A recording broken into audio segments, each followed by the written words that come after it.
Let's do the unboxing of the OnePlus 7, and this is the regular OnePlus 7 guys, not the Pro. And I feel the pricing of this one is actually a lot better here in India.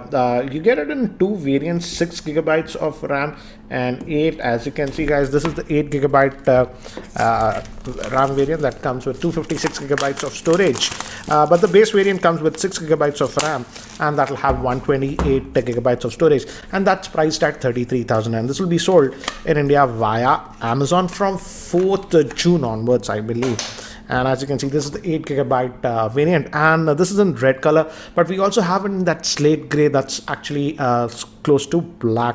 And this the 8 gigabyte RAM variant that comes with 256 gigabytes will be for 38,000 guys. But I feel even the base variant is actually good enough. 6 gigabytes of RAM is more than enough. Anyways, we get this. Looks like a case is there.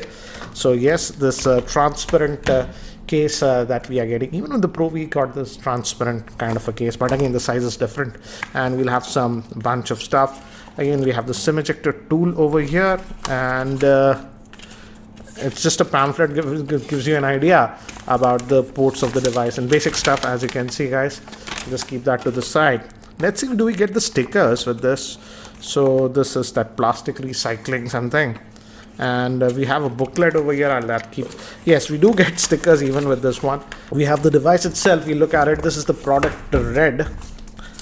Actually, from an angle, actually looks like maroon, as it also, as you can see. But anyways, we'll come back to the device later on. And again, we have a letter from I believe this is from Carl or Pete. It's from Pete, as you can see, and just keep that to the side. And this is the dash charger that you're getting. This is still that 20-watt dash charger that we are getting with earlier OnePlus devices, also same thing. And this will be your USB cable. Sad that again no dongle is provided for the headphone jack guys, just the cable, as you can see. So this is the device itself, and this one has a 6.4-inch screen, and definitely I would say this is the Pro. Side by side, as you can see, this is slightly on the smaller side. It doesn't feel that much on the camera, but when you hold it, definitely this feels a lot better to hold in hand, and even the weight distribution is a lot better, I feel. Anyways, let me give you a physical overview. On the top we have a secondary noise cancellation microphone, and the back is also glass guys. It has having Corning Gorilla Glass, and here we have the alert slider. We have the power on off button, and bottom will be the vent for the speaker Type-C port, and this also is supposed to have stereo speakers. And here we have the volume rocker with the SIM tray. Again, it won't have any slot for micro SD card, but again the base storage is 128 gigabytes, and I feel it's good enough. And back we have the dual camera setup instead of the triple camera that we find on the Pro. But let me do one thing guys. So let me try to power this on, and by the time it actually boots up, let me give you a configuration overview. This OnePlus 7 is having a 6.4-inch Full HD AMOLED screen. It's powered by the Snapdragon 855 octa-core processor. It comes in 6 or 8 gigabytes of RAM, and storage will be 128 or 256 gigabytes of storage. Moving to the camera, it has a dual rate-facing camera. 48 megapixel is the main sensor with f1.7, and this is also optically stabilized. And the secondary camera is a 5 megapixel for depth. Moving to the front-facing camera, it's a 16 megapixel. It also has stereo speakers and a 3700 mAh battery with dash fast charging.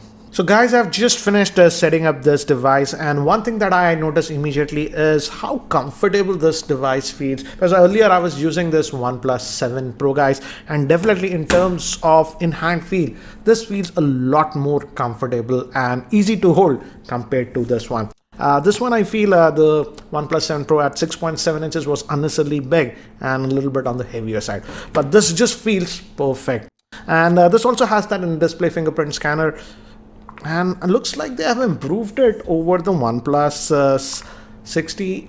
As you can see, it feels a little bit faster, but I'll test it a lot more later. And I just set up the device, so guys, it's downloading some stuff. And this one also supposed to have a stereo speaker set up. And if we go over here, running on Android Pie, as you can see, March security update. It might get some update. I just actually set this up. And as you can see, this is the 8 GB RAM variant that we have, and typical Oxygen OS that you are getting with this one, so you don't have to worry about performance, guys. That's actually the beauty of OnePlus, the Oxygen OS. So we have the app drawer over here, and it's showing us a few things, and you can also enable gesture navigation and all the stuff. And we have that drop down notch design from the front. If you look at it just like this, it looks very similar to the OnePlus 60. As you can see, guys, you might mistake it for that, but this one has stereo speakers and the Snapdragon 855 SoC, and now comes at a lot better price, I would say. And if you go over here, this is the 256 GB variant, and out of that about 20 GB is sort of used, so roughly you will get about 236 GB of available space, at least on this 256 GB variant. And let me just check this fingerprint on display. Yes, it is definitely faster, guys, compared to the earlier one, and almost close to this 7 Pro in terms of speed. And you get this animation over here. And now moving to the camera, here we see a huge difference, and we have the dual camera setup, 48 megapixel, and the secondary for depth. Instead of depth, they should have given what do you say, wide angle lens, but this is what we get. So let's look at it, and let me just allow the permission. And typical same UI, camera UI that you're getting, 1x over here, and if you tap in, you get 2x. Again, this is digital zoom, guys, the 2x, and we don't have that wide angle lens on this, but we have that portrait. And if we use the portrait, as you can see, it doesn't zoom in. With the Pro, it actually zooms in 3x, so this can be a good thing, I would say, because again, let me show you. If you go to the portrait, you get that depth effect, and it doesn't zoom in that much. And if we just go over here, this is the front facing, and it's supposed to be a 16 megapixel front facing. Here also we have that portrait mode, and even if I go over here, we have the regular mode. So let me do one thing, guys. Let me actually show you some very quick samples taken with this device so that you have a better idea. So these were taken in my roof garden with the 48 megapixel rear facing camera, and as you can see, the snaps came out good, and even with close-up objects, the aperture of 1.7 is doing a good job, as you can see. And these were taken in indoor lighting conditions and artificial lighting conditions, and here also I felt initial impressions, guys, that the quality is actually good even in artificial lighting conditions.